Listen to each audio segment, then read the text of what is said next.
नमस्कार.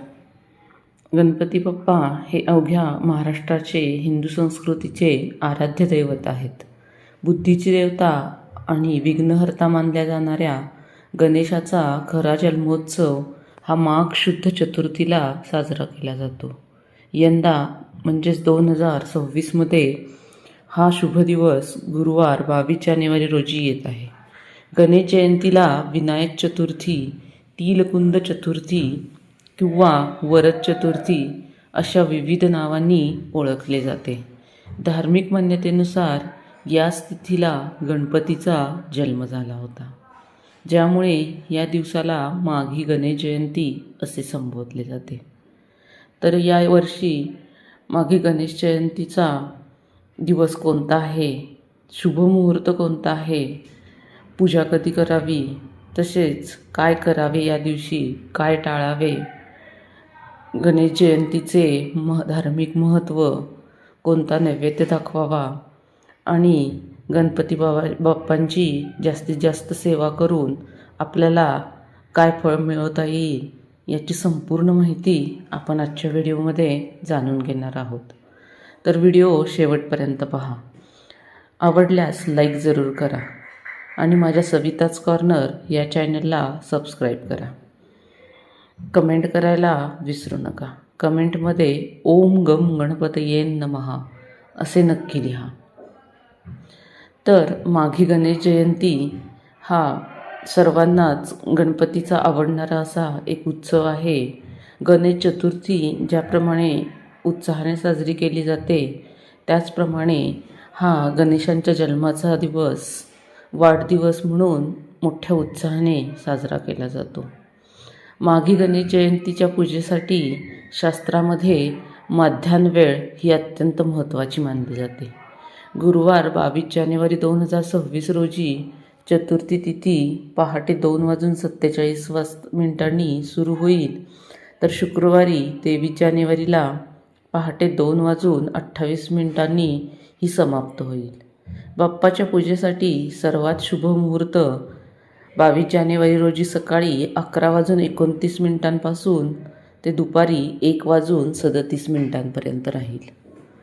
शुभ मुहूर्त लक्षात ठेवा. सकाळी 11:29 दुपारी 1:37 या काळात गणेशाची प्राणप्रतिष्ठा किंवा विशेष पूजा अर्चा करणे अत्यंत फलदायी ठरते. विशेष म्हणजे या दिवशी चंद्राचा दर्शन घेणे नक्की टाळावे.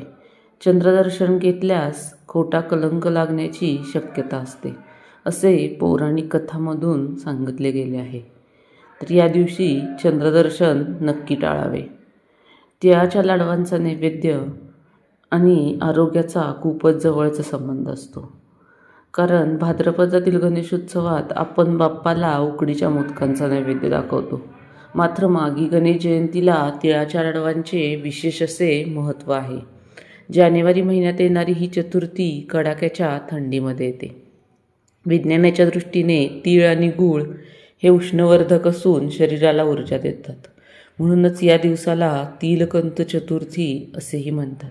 या दिवशी बाप्पाला तिळाचा नैवेद्य दाखवून तो प्रसाद म्हणून ग्रहण केल्याने आरोग्याचे रक्षण होते, तसेच मनाला देखील शांती मिळते.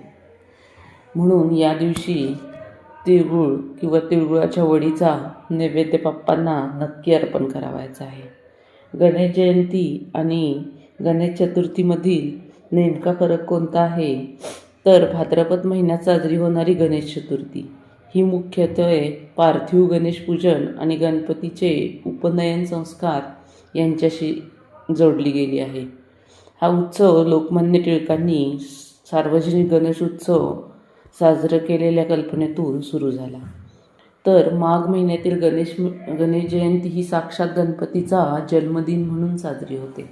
माघ महिन्यातील या तिथीला गणेश लहरी पृथ्वीवर सहस्रपटीने कार्यरत असतात, ज्यामुळे या दिवशी केलेले गणेश अथर्व शीर्ष पठण किंवा ओम गम गणपतये नमः या मंत्राचा जप विशेष फलदायी मानला जातो.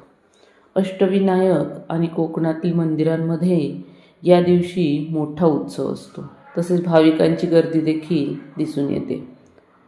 भाद्रपद चतुर्थीप्रमाणे माघ महिन्यातील चतुर्थी म्हणजेच गणेश जयंती सार्वजनिक पद्धतीने साजरी करण्याची पद्धत अलीकडे सुरू झाली आहे. पूर्वी हा उत्सव केवळ मंदिरापुरता मर्यादित होता. आता हा उत्सव सार्वजनिक गणेश उत्सवाच्या स्वरूपात साजरा होऊ लागला आहे. अनेक ठिकाणी मोठमोठ्या मिरवणुका देखील निघतात. तसेच गणपतीच्या मंदिरात वेगवेगळ्या कार्यक्रमांचे आयोजन केले जाते. तर या माघी गणेश जयंतीला तुम्ही देखील गणेशाची आराधना आपल्या परीने गणेशाची सेवा पूजा नक्की करा. त्याचे सहस्रपटीने फळ तुम्हाला नक्की प्राप्त होईल.